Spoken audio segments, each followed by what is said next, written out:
सफलता की ओर। हिंदी सब्जेक्ट की ये लास्ट पोयम है हमारी। इसको लिखने वाले मुकुटधर पांडे जी हैं और इस कविता में हमें बताया जा रहा है, कवि का कहना है कि ये जो कविता वो लिख रहे हैं ये कविता छायावादी कविता है, उसका ही एक अंश है। और कवि कविता के माध्यम से कहते हैं कि उत्थानशील युग का निर्माण की वो आशा कर रहे हैं। उत्थानशील मतलब यहाँ पे कवि चाहते हैं कि समाज में समानता स्थापित हो जाए। पहले हमारे समाज में ना समानता थी और किसी को भी किसी भी चीज़ की कोई कमी नहीं थी, लेकिन आज के ज़माने में ये दशा बहुत ख़राब हो गई है। चारों ओर असमानता दिखाई देती है, अमीरी गरीबी का भेदभाव दिखाई दे रहा है। शिशिर ऋतु में पड़ने वाली अत्यधिक ठंड के माध्यम से कवि समाज के अमीर गरीब वर्ग का प्रकाश डालते हैं। अमीर वर्ग पर शिशिर ऋतु की ठंड का कुछ भी प्रभाव नहीं पड़ता, लेकिन गरीब पर कितना प्रभाव पड़ता है। फिर यही सारी चीज़ें कि किस तरीके से हम गरीबों की भलाई के बारे में सोचते हैं और उनका उद्धार करने की किस तरीके से कर सकते हैं, तो ये सारी चीज़ें उन्होंने कवि में बताई है। तो आइए इस कविता को जानते हैं। बीत गया है मंत भ्रांत शिशिर ऋतु आई, प्रकृति हुई धृतहीन अवनी में कुंझटिका है छाई।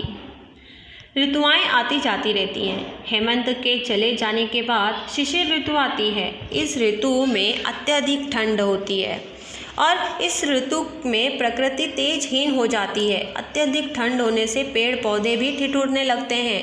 पेड़ के पत्ते शाखा में अलग अलग होकर टूटने लगते हैं। धरती पर कोहरा छा जाता है। होता है ना ऐसा? अगर आपने भी देखा है ऐसा कुछ होता रहेगा तो प्लीज़ कमेंट करिए। पड़ता खूब तुषार पद्मदल तालों में बिल खाते, अन्यायी नृप के दंडों से यथा लोग दुख पाते। शिशिर ऋतु में अत्यधिक ठंड होने के कारण रात के समय तुषार गिरते हैं। इस कारण तालाब में खिले हुए कमल के फूल तड़पने लगते हैं और ठंड को उसी प्रकार सह नहीं पाते जिस प्रकार अन्यायी राजा के दंडों को प्रजा नहीं सह पाती। तो मतलब इस जो शिशिर ऋतु होता है उस टाइम पे कितनी ठंड रहती है, तो वही चीज़ यहाँ पे एक्सप्लेन की जा रही है। निशा काल में लोग घरों में निज निज जा सोते हैं, बाहर श्वान स्यार चिल्लाकर बार बार रोते हैं। अब यहाँ पे बोला जा रहा है कि जब शिशिर ऋतु में पड़ने वाली इतनी ज़्यादा ठंड होती है कि जिस प्रकार मनुष्यों पर पड़ता है वही प्रभाव एक जानवरों पर भी पड़ता है, अन्य प्राणियों में भी।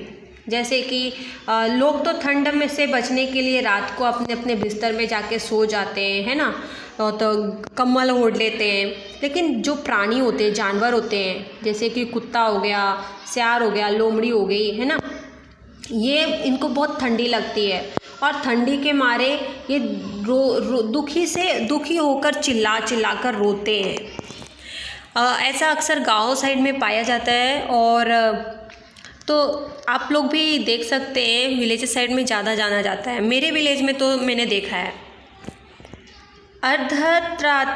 अर्धरात्रि को घर से कोई जो आंगन को आता, शून्य गगन मंडल को लख यह मन में है भय पाता। जब भी इस ऋतु में क्या होता है कि आधी रात के समय यदि कोई घर से बाहर आंगन में आ जाए तो उसे आसमान में तारे दिखाई नहीं देते हैं, मानो तारे भी इतनी ज़्यादा ठंड है कि आसमान में नहीं रहते वो, और इसीलिए आसमान शून्य दिखाई पड़ता है एकदम। लोगों के मन में फिर डर भी आ जाता है, एकदम सन्नाटा, आसमान में तारे भी नहीं हैं, अंधेला। तारे निपट मलिन चंदने पंडुर वर्ण है पाया, मानो किसी राज्य पर है राष्ट्रीय कष्ट कुछ आया। क्या होता है कि ज़्यादा ठंड के कारण आसमान में तारे दिखाई नहीं दे रहे और फिर उसकी वजह से क्या होता है कि मानो उन्हें मालिन मतलब चमकहीन अवस्था प्राप्त कर ली हो, है ना, और आसमान में उदित चंद्र ने भी पीला सफ़ेद वर्ण धारण कर लिया हो। आप कभी देखोगे कि ऐसे मौसम में जो शिशिर ऋतु होता है ना उस टाइम पे थोड़ा पीला पीला टाइप का वाइट ऐसा चांद रहता है। आप चंदा को देखोगे ना तो ऐसे ही दिखेगा और फिर मानो किसी राज्य पर किसी प्रकार का राष्ट्रीय संकट आया हो, इस तरीके से सीन हो जाता है, मतलब ऐसा दिखता है। इस ऋतु में। धनियों को है मौज रात दिन, है उनके पौबारे, दीन दरिद्रों के मत्थे ही पड़े शिशिर दुख सारे। शिशिर ऋतु में क्या होता है कि पड़ने वाली जो ज़्यादा ठंड होती है, अत्यधिक ठंड का जो प्रभाव है धनियों को नहीं पड़ता है। जो रिच होते हैं उनको कोई फ़र्क नहीं पड़ता, कम्बल ओढ़ लिया, बल्कि एंजॉय करते हैं वो लोग, राइट। लेकिन वे रात दिन मौज कर रहे होते हैं, लेकिन उसका लाभ करते हैं, उठाते हैं, एंजॉय करते हैं। लेकिन जो पुअर होते हैं उनको तो बहुत प्रॉब्लम होती है ना, बिकॉज उनके पास ना ही कोई फैसिलिटी होती है कि कम्बल ओढ़ ले, और उसके कारण उनका हाल बेहाल हो जाता है पुअर लोगों का। फिर यहाँ पे बोला गया है कि वे खाते हैं हलवा पूड़ी, दूध मलाई ताजी, इन्हें नहीं मिलती पर सूखी रोटी और न भाजी। धनिया मतलब जो धनी लोग होते हैं, जो रिच होते हैं, वो लोग ना हलवा पूड़ी ताजी, दूध मलाई, ऐसे बहुत सारी चीज़ें खाते हैं, लेकिन सूखी रोटी भी नहीं मिल पाती है। जो पुअर होते हैं, बहुत पुअर होते हैं, गरीब होते हैं, उनको तो नसीब ही नहीं होते ये खाना। वे सूख से रंगीन कीमती ओढ़े शाल दुशाले, पर इनके कपित बदनों पर गिरते हैं नीत पाले।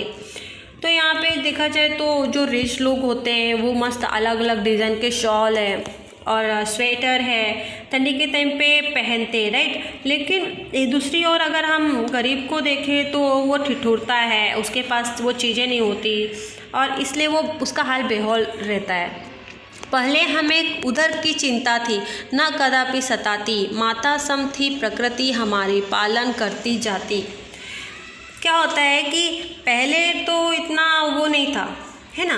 पुराने ज़माने में हमारे समाज में अमीरी गरीबी का भेदभाव नहीं था, मतलब कि चारों ओर समता और समान था। मतलब किसी के पास अगर कोई चीज़ नहीं है तो एक दूसरे को दे दिया जाता था। सभी को खाने के लिए चीज़ों में आसानी थी, मतलब हर कोई एक दूसरे से शेयर करता था, तो इतनी चिंता भी नहीं थी किसी को। और प्रकृति माता से हमें हर एक चीज़ मिलती थी खाने पीने के लिए। लेकिन आज क्या हो रहा है, हमको भाई का करना उपकार नहीं क्या होगा, भाई पर भाई का कुछ अधिकार नहीं क्या होगा।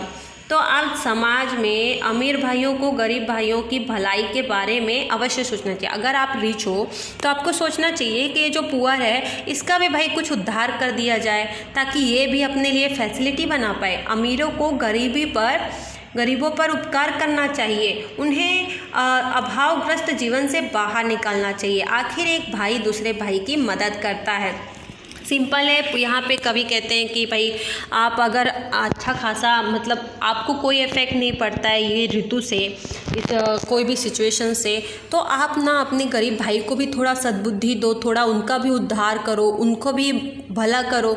अब जरूरी नहीं है कि अमीर पैसे दे के उसका उद्धार कर सकता है, हो सकता है उसको अच्छा सद्बुद्धि दे, जो नॉलेज है कि जिस तरीके से वो इनकम अर्न करता है उसको भी नॉलेज दे पुअर को, ताकि वो भी जनरेट करे इनकम, राइट। तो वो भी अपनी कंडीशन बदल ले। तो इस तरीके से इस पोयम में बताया जा रहा है। तो ये पोयम थी समता की ओर की, समानता। पहले ज़माने में जैसे समानता थी तो कोई भेदभाव नहीं था, हर कोई पेट भर के खाता था, हर कोई आराम से रहता था, मिलजुल के रहता था। आज भी ऐसा होना चाहिए। तो हमारे जो अमीर भाई हैं, जो रिच हैं, उनको ज़रूर सपोर्ट करना चाहिए गरीबों को। तो इस तरीके थी ये पोयम थी। आई होप कि ये लास्ट पोयम आपको समझ में आई होगी, बहुत ही इजी थी। अब हम क्वेश्चन आंसर भी डिस्कस करेंगे नेक्स्ट पार्ट में। वीडियो को ज़रूर देखते रहिए, दोस्तों में भी शेयर करते रहिए। मिलते हैं नेक्स्ट वीडियो में।